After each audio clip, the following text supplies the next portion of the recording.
Israel. Israel. A gente está vendo esses últimos acontecimentos, que são acontecimentos também que mexem com geopolítica, não é? Israel, acho que no dia 7 ou foi dia 13 de setembro, não foi? Aquele fatídico dia que aconteceu aqueles problemas lá em Israel. O Hamas. Exatamente. O Hamas foi lá, invadiu, bombardeou, sequestrou, enfim. E agora o Irã. O Irã enviou meio rumo de míssil para lá. Míssil, drones e enfim. E a gente vê também o posicionamento político, né, dos grandes líderes globais repreendendo, falando e tal. Mas aqui dentro do Brasil, silêncio. Não é? O que é, na minha opinião, vergonhoso. Sim, sim. Até porque, acredito eu, que guerra, desculpa o termo, é uma desgraça, independente do lado. Então eu tenho que me posicionar. Eu como nação, eu como representante de uma nação, eu tenho que me posicionar e falar, peraí, pô, devolve os reféns que tá ali, que eles estão ainda com quase 200 reféns, eu acho, de pessoas de Israel. Só que assim, as pessoas elas não param que o Hamas, antes de Israel entrar lá, Hamas enviava míssil para Israel do estacionamento do hospital, pô. Por quê?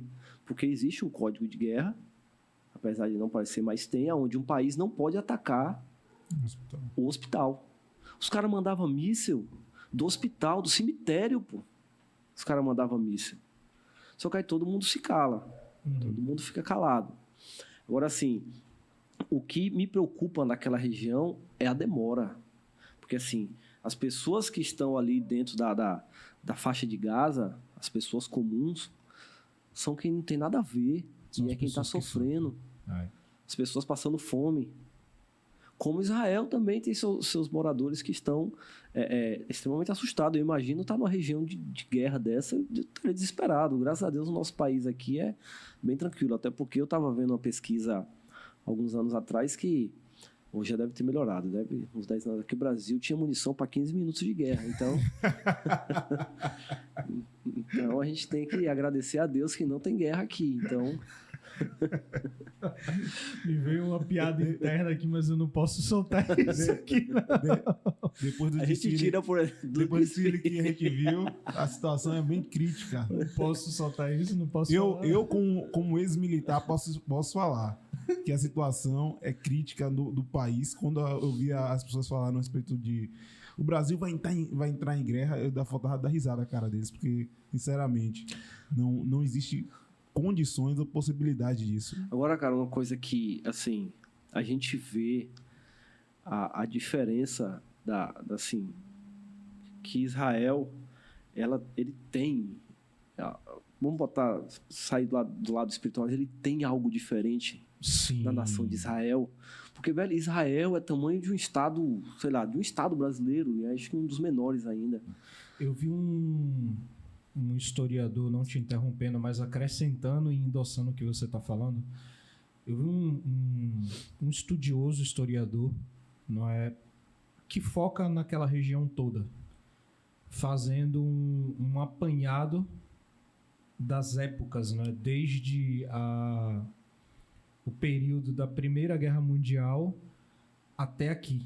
A transformação que aquele pedaço de terra ali sofreu, né, de acordo com as liberações, não é, os tratados, os acordos, não é, inclusive endossados, né, por nações como a Inglaterra, que foi uma das que assinou o tratado para que Israel se tornasse de volta uma nação, não é?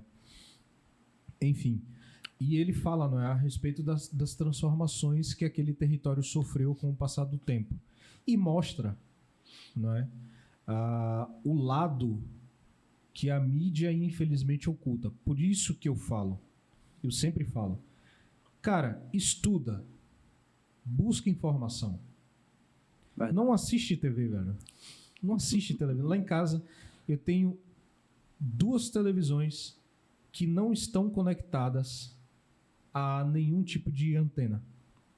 Está conectada diretamente na internet. O jornal que entra lá em casa vem da internet. Eu não assisto como é chamada, a antiga mídia. Eu não assisto, de jeito nenhum. Lá em casa não entra emissora nenhuma de televisão. Nenhuma. Eu busco as informações. Sou eu quem vou atrás da informação. A informação não me é entregue. Eu corro atrás dessas informações. Então, assim,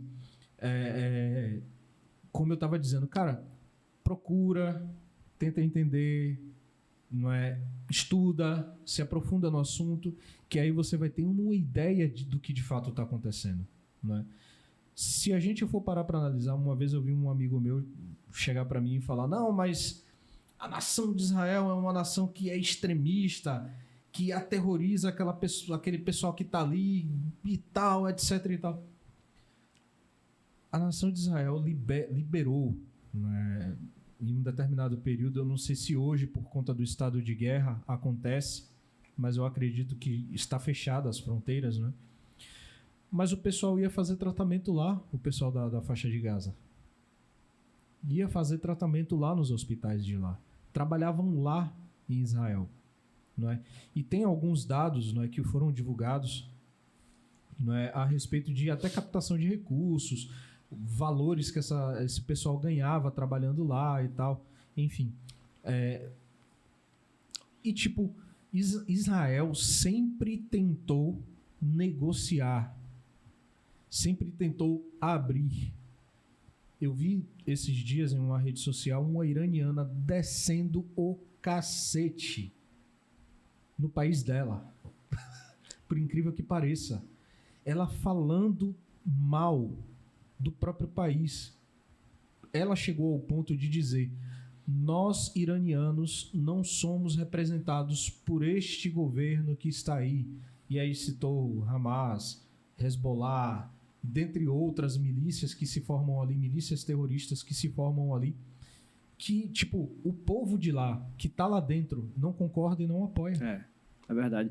E o que é interessante é que Israel, ele é meio que um perdido no ninho ali no meio, né? Porque ele é rodeado só de adversário ali.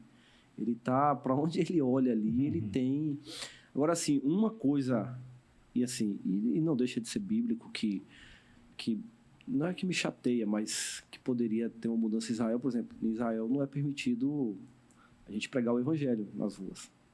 E isso é muito triste, mas assim, já é previsto, já é predito, até porque a própria nação de Israel, os próprios israelitas vão ter também que, para alcançar a salvação, os que estão lá hoje vão ter que aceitar Cristo como o único Senhor Salvador da vida. Mas, assim, Israel, ele sempre foi, desde o início, ele foi a nação escolhida por Deus e ele tem que entender que ele sempre vai ser alvo. Sim. Sempre vai ser alvo. Como nós, como cristãos, e eu estava vendo hoje esse pastor Anderson mesmo falando que, assim, se eu como cristão sou adorado pela esquerda, tem alguma coisa errada. Tem alguma coisa errada. Se eu como cristão sou adorado pela direita, tem alguma coisa errada. Porque a palavra diz que nós seremos odiados por todos. Tem um pastor que ele falou o seguinte a respeito da existência de Deus, linkando justamente com o povo hebreu, né? Não falando agora de Israel como nação, mas do povo hebreu mesmo, né? Ele diz o seguinte: se você pegar os tempos, né, desde a época em que Israel foi tomada cativa por Babilônia, não é? Você vai perceber o seguinte: Israel sempre manteve a sua cultura, o povo judeu, no caso, né, sempre manteve a sua cultura, sempre se mantiveram ali pautados nas crenças religiosas deles, não é? E nunca se misturaram ao ponto de perder a sua essência. Daí eu digo, como Deus não existe, se você não acredita que Deus existe, então olhe para judeus, Verdade. olhe para Israel. Entra o caso que muitos acabam questionando da verdade absoluta, né? Muitos defendem que não existe verdade absoluta. E a gente sabe, nós somos cristãos, sabe que Cristo, Deus é a verdade absoluta.